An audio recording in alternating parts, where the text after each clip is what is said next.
দর্শক, দেলোয়ার হোসেন সাঈদী মারা গেছেন আপনারা জানেন আওয়ামী লীগের আমলে। অনেকেই বলেন যে দেলোয়ার হোসেন সাঈদীকে মেরে ফেলা হয়েছে, মানে ক্লিনিক্যালভাবেই তাকে মৃত্যুর মুখে ঠেলে দিয়েছিল আওয়ামী লীগ সরকার, যেমন চেষ্টা করেছিল খালেদা জিয়াকেও।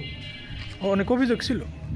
তার ছেলে শামীম সাঈদী তিনি কিন্তু এই যে পিরোজপুর জেলার পিরোজপুরের জেনকর, সেখানে একটা তাদের যুব সমাবেশ হয়েছে জামাত ইসলামের, সেখানে গুরুতর অভিযোগ এনেছেন এবং সেই সাথে তিনি বলছেন বিএনপির লোকজন তাদের কাউন্সিলেই ব্যালট বাক্স নিজেদের মধ্যে ছিনতাই করে, তাহলে এরা জাতীয় নির্বাচনে কিভাবে কি করবে আপনারা বলুন।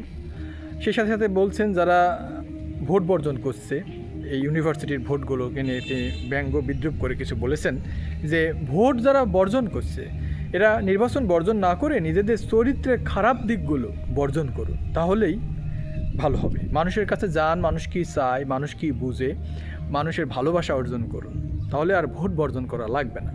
শামীম সাঈদী কিন্তু খুব দারুণ, এই কথাটা আমার খুব ইন্টারেস্টিং লেগেছে, তাই আপনাদের সাথে শেয়ার করছি দর্শক, যে আসলে তাই নির্বাচন বর্জন না করে যে সকল মানুষ, শুধু বিএনপি না আওয়ামী লীগ, যে কোনো মানুষ যারা নির্বাচন অনেক সময় থেকে বর্জন করে, এদের চরিত্রের খারাপ দিকগুলো বর্জন করলেই হয়, তাহলেই তো ভালো হয়, তাই না? মানুষ আর ভোট বর্জন করা লাগে না। শামীম সাঈদী খুব ভালো কথাটা তুলে ধরেছেন।